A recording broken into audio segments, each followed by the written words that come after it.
Marvel has released 3 new Ant-Man posters. These are similar to individual character posters, except that in these posters, they tell you who is not in the movie. The tagline for the posters is, "No shield, no hammer, no problem," with each one featuring Ant-Man standing on one of the 3 most popular Avengers, Iron Man, Captain America, and Thor.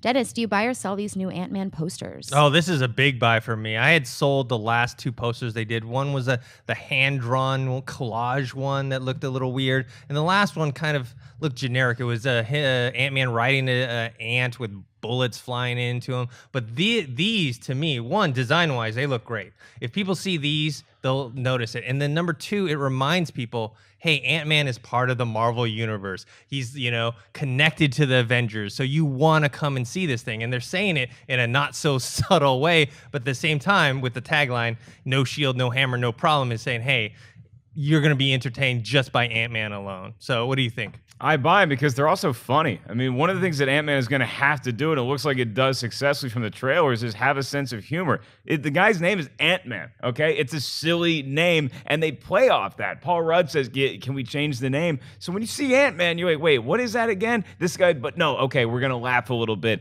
at this character, but we're also going to have a great adventure because, like you see, it is part of the Marvel Cinematic Universe. I think that these posters pop. When you're walking out of a movie theater and you see the coming soon, this is going to be something that makes you stop and you want to know more about this film if you hadn't heard of Ant-Man already. So this is a huge buy for me.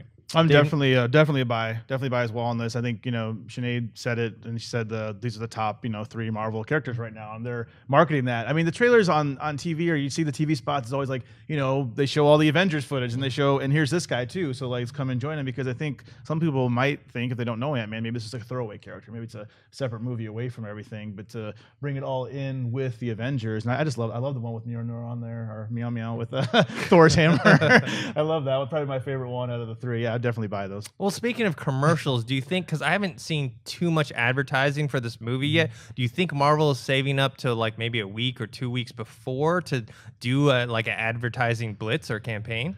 I was gonna say, I've seen him. That's a good point. I've seen him on when I'm watching the NBA Finals. I've seen some of the commercials. I think I've seen a fair amount. It's always like with like the Avengers footage, and then they'll show like this guy, and then they'll show the Ant-Man stuff after that. Yeah, and you also got to think. So you got Jurassic World coming out this weekend, right? And so that's a big action movie. The next big action film you're going to get is probably Terminator, Jenny Smith, I think. And then after that, it's like, oh, okay, now let's set the table for Ant-Man. You get the week of Comic-Con, and then Ant-Man is the next weekend, and I think that's when the huge blitz comes. But I've already stated, I think that there's enough of a presence so people know that Ant-Man is a film coming out. How it ties into the Marvel Cinematic Universe, these posters do a great job at hinting at what's to come. Well, speaking of Comic-Con, he's not going to be there. They're not promoting Ant-Man at Comic-Con. Well, so no, I was just saying they're like Comic-Con that weekend. Yeah. That's where I'm going to be.